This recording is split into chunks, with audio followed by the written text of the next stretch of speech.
এই শীতকালে কড়াইশুঁটির কচুরি খাওয়া তো ম্যান্ডেটরি, তাই চলো তোমাদের সাথে মায়ের এই রেসিপিটা আমি শেয়ার করছি।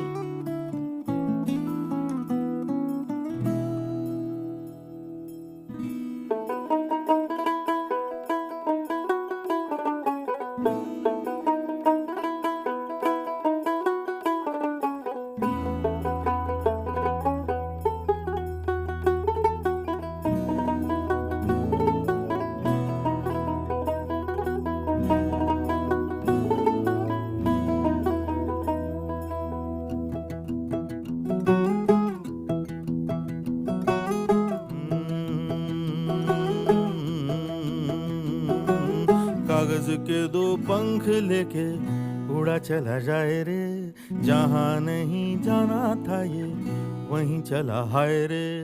उम्र का ये ताना बाना